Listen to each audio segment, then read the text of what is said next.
So what we have here is roughly 400 calories worth of salted caramel cheesecake. This is the nicest tasting cheesecake I think I've ever tried, and it's literally a couple of quid from Aldi, and you get quite a lot of it as well. But anywho, that's roughly 400 calories worth. Technically around 420, but you get the idea. This, on the other hand, is roughly 400 calories worth of my own special pasta. What it's got in it is got macaroni, it's got lean beef mince, chopped tomatoes, a bell pepper, some onions, and a whole lot of love. No, not semen, it's coming from the heart, not the dick. Now these two have the exact same amount of calories in it, but what's the first thing you notice? Well, firstly, the volume is a bit different. There's less volume there and more volume there, despite the fact that they've got the same amount of calories, which means that this is going to take up less space in your stomach than this, meaning you are going to be a little bit fuller for longer if you consume this. And the second thing that's a little bit different is what it's made up of. Obviously this has pasta, so a whole lot of carbs, it's got vegetables, a whole lot of nutrients, and it's also got some mince in it as well, so a whole lot of protein. And this is primarily made up of a whole lot of carbs and a whole lot of fats. You can lose fat on either of these things, provided you're creating a calorie deficit. And this means you can actually implement them together within your diet to make a diet which helps create a calorie deficit, but you can actually stick to. Now there's going to be a lot of bellends out there that actually shout at me, oh, but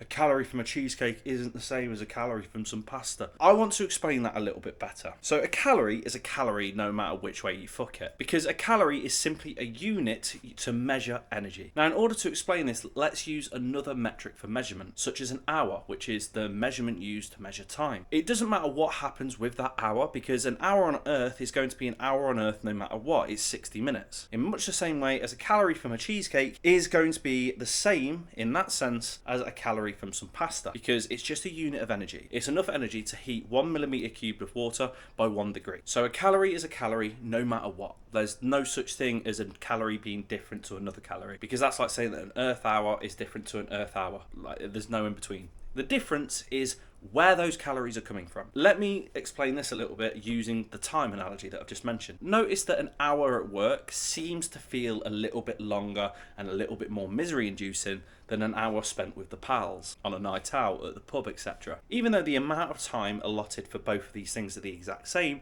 one feels more enjoyable, more sustainable, and it goes a little bit quicker as well than the other one. And that's the exact same as consuming your calories from this compared to consuming your calories from this. Even though the calories are the same, if you consume more than this than more of this, then fat loss is going to be much easier for you, because you're going to be more full up for longer, you're going to get more nutrients in, you're going to get more protein in, and overall your job in order to lose fat is just going to be a hell of a lot easier. But that doesn't necessarily mean that you have to completely restrict this, because at the end of the day, even though this is going to be more likely to help create a calorie deficit for you, implementing the foods which you actually enjoy within your diet is going to make it easier to stick to, because you're not going to be restrictive, you're not going to be sacrificial, and you're not going to be miserable as well. So a calorie is a calorie no matter what. It doesn't matter whether that calorie is from pasta or mince or a cake or chocolate, because the energy inside these things is going to be the exact same, and you can lose fat on whichever one you eat, provided you're creating a calorie deficit. The difference between the two is where those calories are coming from and what they actually do to contribute towards the ease in which you lose fat. Understand that. I hope that helps, and I hope that makes sense. If you like this video, give it a like. If you got any questions for me, comment below, because I'll be more than happy to answer them for you. And if you want to catch any more free fitness or fat loss based content without any of the bullshit, as always,